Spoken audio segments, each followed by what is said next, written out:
Allahu Akbar. The average American has been extremely respectful to me. The kids will just look, and then they'll smile and look away.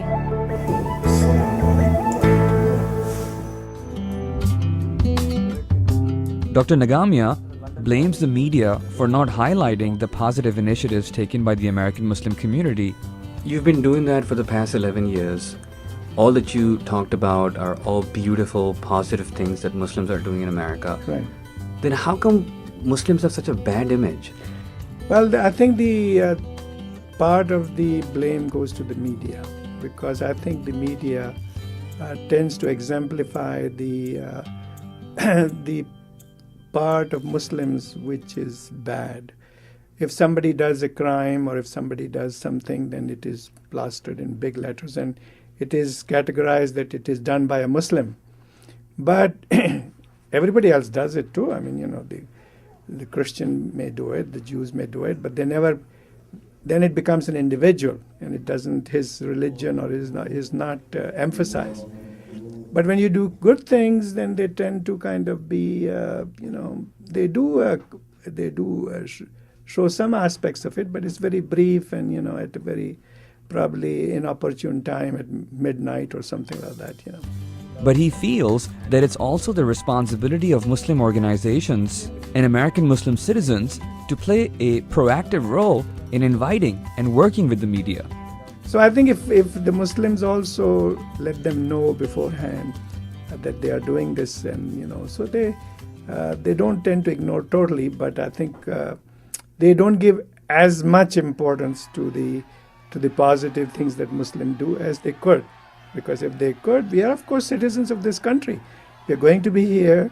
We want to benefit the society, and I mean, I would say 99.9% of the Muslims are very good, positive citizens of this country. And they do positive things. And those positive things have to be brought up. What do you think is going on right now as far as Islam is concerned and Muslims are concerned? Do you think that the world outside America doesn't know that there are American Muslims like yourselves living here, and at the same time, Americans themselves aren't fully aware about your existence? Arab Muslims, Pakistani Muslims in the U.S., here at the masjid, all the time I have sisters asking me, "Sister, where are you from?" And I'll say, "I'm American." And they're like, yes, you live here, but where are you from originally? And I'm like, "No, sister, I'm American, born and raised and generations. I am America, okay? We can be American Muslims." And that's like, I think it takes them back a little bit. And they're like, "Oh, I thought you were Moroccan. I thought you were, such and such." And then they say, "Alhamdulillah, alhamdulillah," So that's I think we have, even within our own communities, we have that issue. It's not just the people who are on the outside that have, that are naive to that fact. And how do you think we can address that? I think that we're just trying to get our message out a lot, at least our presence here at this masjid, on every Eid, on Jummah. We try to be out, we try to make our presence known. We try to, now that we're more organized and we've been able to have a stance and say, okay, this is us, we are American Muslims, it's we're starting to get the message out. I think it's also important, in my workplace where I was not ashamed or anything. They knew I was Muslim.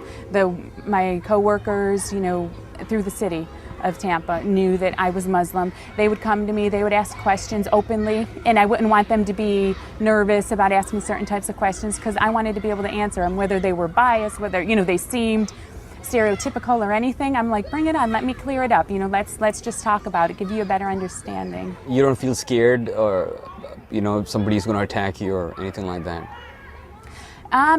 Surprisingly, there's parts of Florida where it's a little bit more, Confederate flag flying people and pickup truck, to be stereotyping myself, those type of people kind of make you nervous, whether you're Black American, whether I have a biracial son, so I used to get nervous with that stuff. But I can say that I have been extremely impressed with the responses that I get, even going into the rural towns. I've never had anybody be rude or ignorant to me. They may look out of curiosity, that's human nature, and I wish they would, say, oh, ask me a question about it. The only thing I've ever had them say to me was, oh, what a beautiful outfit, what a beautiful hijab, oh, I like the colors. It's never been anything negative, alhamdulillah. And so I think that in large, you probably do have the people who do have bad experiences where you find somebody that's just kind of gone off the deep end. But in large, they've been extremely respectful. The average American has been extremely respectful to me. The kids will look, but even the kids, they'll just look and then they'll smile and look away. They don't, kids who have no filter on their mouth, haven't been even saying rude things. So that says something for our society. That's fantastic. But talking about media, this takes me back to Valia Ahmed. She was once a broadcasting major, but as a Muslim woman, she now feels a little nervous. And you're a broadcasting major. You were. Yeah, that was a long time ago. That was a long time ago. So why didn't you pursue that? Nerves. I have a lot of nervousness in being Muslim, a lot of being out. I've been out, and sometimes I pull myself back in because to me, sometimes if I'm not studying Islam to a greater degree, I step out, get nervous and say, I can't be more out there than I am here, and then that's what ends up happening to me. It happens a lot. People in the outside world saying that Muslims are under attack and Muslims are facing a lot of problems, that's a myth. Well, I've had lots of conversations with people who've never been to America who say, oh, you're in America and you're Muslim. I heard that they spit on you, that they treat you bad, that they do everything. And you can't blame them because probably the only thing they're seeing on their media is that. Just like in America, the only thing we see are the, people acting crazy, the Muslims acting crazy, and that's not really the way it is. That's not what's happening. People are living everyday normal lives. They're being kind to each other. So absolutely it's a myth. It's the sensationalized media that's, broadcasting over there for whatever purpose they have, astaghfirullah, whatever they're wanting to do with that, let them try, but that's not what we experience on an everyday basis here.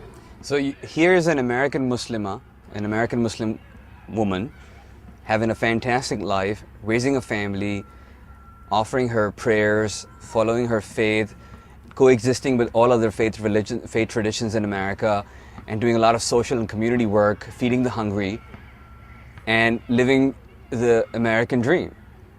Am I correct? Am I correct in saying that? Yes, absolutely, absolutely. And might I also add that in many countries, Islamic, quote unquote, Islamic countries, I wouldn't have the freedom to practice Islam the way I'm practicing it right now. My husband is Tunisian, his father's an imam, and 10 minutes after prayer, he better have that masjid locked up or else the police are there. Women are walking on the street. And again, I don't want to say, this is coming from the people, not from media, so this is secondhand. But, the girls' hijabs oftentimes by public officials are being torn off. But yet and still they tolerate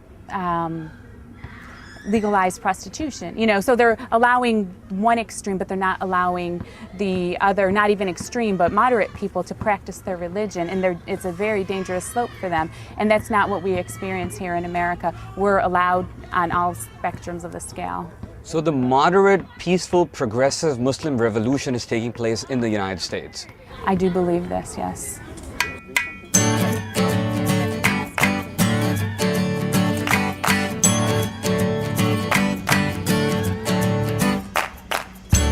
And like Jill, Khatija also feels that this is her time.